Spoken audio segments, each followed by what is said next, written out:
बुद्धिमान कैसे बने दोस्तों। सबसे पहले आप सभी को दीपावली की बहुत बहुत शुभकामनाएं।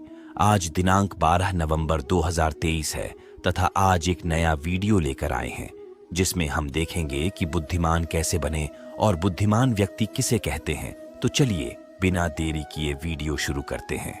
दोस्तों, एक बुद्धिमान व्यक्ति कभी नहीं कहेगा कि वह बुद्धिमान है, इसीलिए नहीं कि ऐसा कहने से उसकी बुद्धिमत्ता कम हो जाएगी, बल्कि इसीलिए क्योंकि वह ऐसा कहने की व्यर्थता को देख पाता है।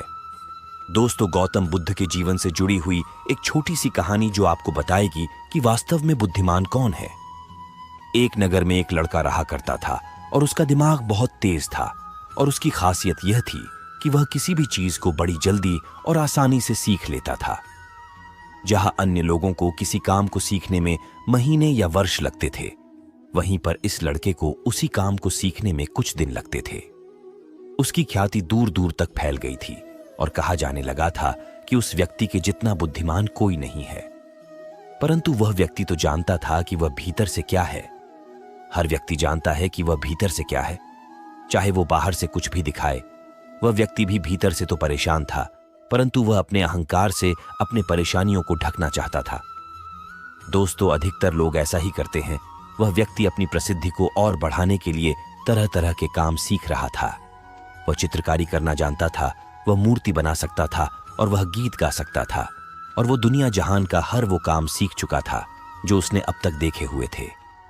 इसीलिए उसे अपनी बुद्धिमत्ता पर अहंकार था, क्योंकि कोई भी साधारण आदमी एक काम कर सकता है या 2 काम कर सकता है या ज्यादा से ज्यादा 3 काम को कर सकता है, परंतु वह तो सैकड़ों काम को कर सकता था और बहुत अच्छे से कर सकता था।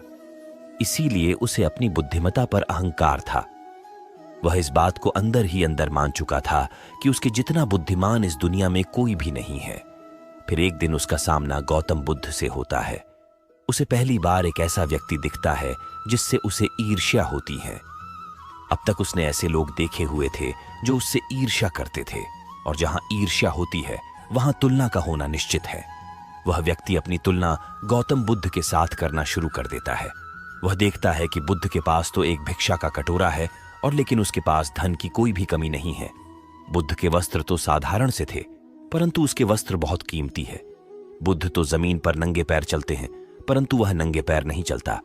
इसी तरह से वो आदमी सैकड़ों चीजों से अपनी तुलना गौतम बुद्ध के साथ करने लगता है, परंतु हर तुलना के बाद भी वह पाता है कि उसकी ईर्ष्या बुद्ध के प्रति 1% भी कम नहीं होती। वह व्यक्ति मन ही मन सोचता है कि मैं इस भिक्षु से अपनी तुलना क्यों कर रहा हूं, जबकि मेरा जीवन इससे 100 गुना बेहतर है।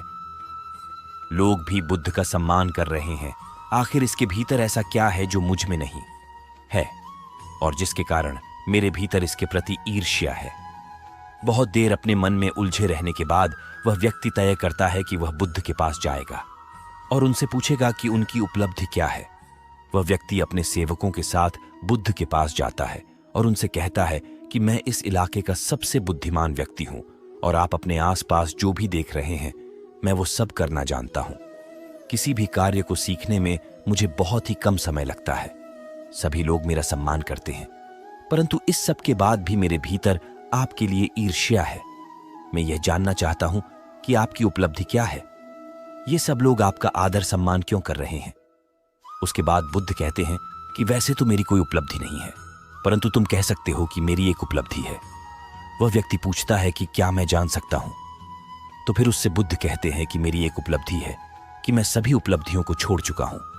वह व्यक्ति बुद्ध से पूछता है कि मतलब मैं कुछ समझा नहीं। बुद्ध उस व्यक्ति से कहते हैं कि क्या तुम्हें प्रशंसा अच्छी लगती है। वह व्यक्ति कहता है कि प्रशंसा तो सभी को अच्छी लगती है। उसके बाद बुद्ध कहते कि क्या तुम्हें निंदा अच्छी लगती है। तो वह व्यक्ति कहता है कि भला इस दुनिया में कौन है जिसे अपनी निंदा अच्छी लगे। उसके बाद बुद्ध कहते हैं कि जो तुम्हें अच्छा लगता है और जो तुम्हें बुरा लगता है, मैं इन दोनों से भी ऊपर उठ चुका हूं। ना मुझे निंदा सताती है और ना ही मुझे अपनी प्रशंसा प्रसन्न करती है। बस यही अंतर है तुम में और मुझ में। और उसके बाद वह व्यक्ति बुद्ध से कहता है कि परंतु यह कैसे संभव है। बुद्ध मुस्कुराते हैं और उस व्यक्ति से कहते हैं कि तुमने सैकड़ों काम सीखे, लेकिन एक सबसे जरूरी काम को तुम सीखना भूल गए। वह व्यक्ति बुद्ध से पूछता है कि कौन सा काम। बुद्ध कहते हैं कि अपने मन को नियंत्रण करना, क्या तुम्हें आता है? बुद्ध की वह बात सुन वह व्यक्ति समझ जाता है कि ईर्ष्या का यही कारण था। उसके बाद बुद्ध कहते हैं कि जिस व्यक्ति ने सारे जगत को जीत लिया लेकिन अपने मन को नहीं जीता, उसने कुछ भी नहीं जीता। और जिसने अपने मन को जीता परंतु अपना सब कुछ गंवा दिया, फिर भी उसने सब कुछ जीत लिया। क्योंकि वास्तव में बुद्धिमान व्यक्ति वही है जो अपने मन का शासक है, वो नहीं जो अपने मन का गुलाम है।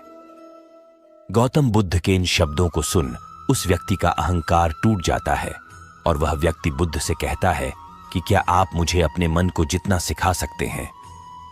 बुद्ध कहते हैं कि अवश्य सिखाएंगे, परंतु मैं तुम्हारी सभी उपलब्धियां छीन लूंगा। फिर उसके बाद वह व्यक्ति बुद्ध से कहता है कि मैं तैयार हूं। उस दिन से वह व्यक्ति ध्यान करना शुरू कर देता है, क्योंकि ध्यान ही वह तरीका है जिससे आप अपने मन को अपने वश में कर सकते हैं। दोस्तों, अगर आप ध्यान क्या है और ध्यान कैसे करें और उसके अनगिनत फायदों के बारे में जानना चाहते हैं तो बहुत ही जल्द एक नया वीडियो लेकर आएंगे। दोस्तों, आज इस वीडियो से आपने सीखा कि वास्तव में बुद्धिमान व्यक्ति वही है जो अपने मन का शासक है, वो नहीं जो अपने मन का गुलाम है। दोस्तों, अगर आपको यह वीडियो पसंद आया हो और आपके लिए उपयोगी साबित हो तो अपने दोस्तों के साथ अवश्य शेयर करें।